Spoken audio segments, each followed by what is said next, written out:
최근에 뉴스 보니까 뭐 동탄 신도시에 뭐 22억 전용 102제곱미터가 22억에 뭐 맞아요. 거래됐다라고 해서 굉장히 이슈가 되고 있고 또 주간 동향을 보니까 또 강원도가 요즘 또 분위기 좋더라고요. 강원도가 유일하게 또 상승 0.16%그 부동산원 통계를 보면 0.16%를 기록하고 있는데 뭐냐 이렇게 지켜보니까 또 GTX-B가 춘천까지 연결이 되고 GTX-D는 원주까지 연결이 되고 이런 호재들이 있는데 일단 이런 호재들이 있는 지역들은 또 소폭 상승세를 보이고 있는 것 같습니다. 그래서 관련 내용들 한번 또 정리를 해주시면 좋을 것 같습니다. 왜 얼마 전에 이 연초에도 주식시장에도 이런 얘기 있었거든요. 정부가 세력이다.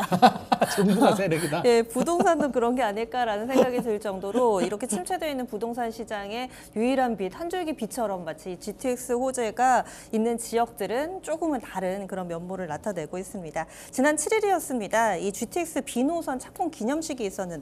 여기 윤석열 대통령이 직접 참석을 했습니다. 그래서 여기에서 이 GTX B 노선 춘천까지 그리고 D 노선 같은 경우 원주까지 연결드리겠다 뭐 이런 이야기들 그리고 앞으로의 이 GTX와 관련된 여러 가지 이야기들 내놨었고요. 그리고 또 이 춘천 속초 구간 그리고 여주 원주 구간 복선 전철이 차질 없이 완공되도록 하겠다 이런 교통망과 관련된 이야기들을 내놨습니다. 그런데 한 번이 아니고요. 어제였습니다. 그러니까 11일에 이 민생 토론회 있었는데요. 여기에서 이 얘기를 한 번 더 했습니다. 한 번 더요? 그래서 네, 윤석열 대통령이 상당히 좀 역점을 두고 있다, 강조하고 있다라는 부분을 확인해 볼 수 있습니다. 실제로 이제 주택 시장에도 영향을 미치기 시작했는데요. 부동산 쪽 관련해서 국토교통부 실거래가 시스템에 따르면은 지금 동탄역에 롯데캐슬 전용 면적 102제곱미터 아마 보신 내용이 이건 것 같아요. 네네, 맞습니다. 네, 22억 원의 신고가 거래됐는데 이 22억 원이었던 이 집 같은 경우는 지난해 9월에 신고된 직전 거래가가 21억이었습니다. 사실 원래 좀 비싼 집은 맞는 것 같아요. 네네. 그런데 이 5개월여 만에 1억이 뛴 겁니다. 그래서 다른 집들과는 조금은 좀 분위기가 다르게 간다라는 점을 알 수가 있고요. 그리고 현재 호가가 21에서 23억 정도 되는데 이 가격대는 이 마포구하고 서울에 있는 마포하고 비교해도 낮지 않은 금액대입니다. 실제로 같은 기간에 이 마포의 대장인 마레프하고 비교를 해보시면은 네네. 마레프 114제곱미터가 지난달에 21억 8천이었거든요. 그러니까 마레프하고 똑같네요. 네, 그렇게 보시면 될 것 같아요. 지금처럼 부동산 경기가 좋지 않을 때도 이렇게 GTX 호재가 나온 지역은 상당히 좀 들썩이는 모습을 보여주고 있는데요. 평택시도 보면은 미분양이 많이 좀 감소했다라는 내용이 전해지고 있고요. 그리고 강원도 원주나 춘천 같은 경우도 아파트값이 4주 연속해서 상승 곡선을 그리면서 GTX 효과를 보고 있는 것으로 나타났습니다.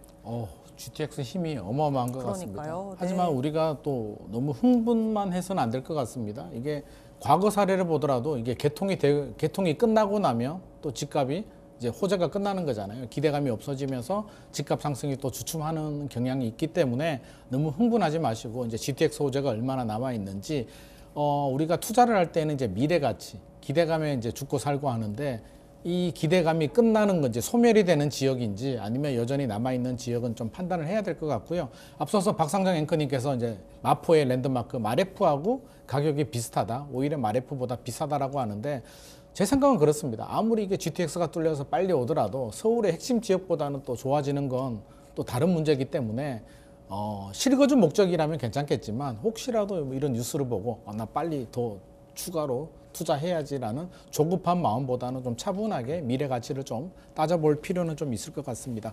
자, 다시 경매 시장으로 좀 살짝 눈을 돌려서 GTX 때문에 이제 들썩들썩 하는데요.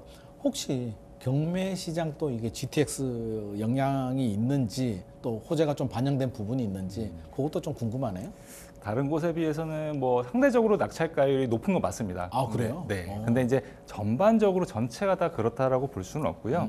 뭐 예전에 그런 GTX 같은 교통 호재로 급격하게 올라간 곳들이 또 급격하게 떨어진 곳도 상당히 맞습니다. 많거든요. 네네, 맞습니다. 네. 그래서 이제 말씀하셨듯이 너무 조급하게 생각할 필요는 없을 것 같고, 그다음 경매 시장을 봐도 뭐 이제 이달 말에 개통을 앞두고 있는 동탄 수서간. 그렇죠. 네. 네. 거기 때문에 동탄은 여전히 낙찰가율이 높습니다. 아, 그래요? 네, 다른 경매 지역에 시장도? 비해서 매도 호가 대비해서 10% 차이도 안 나거든요, 낙찰가가.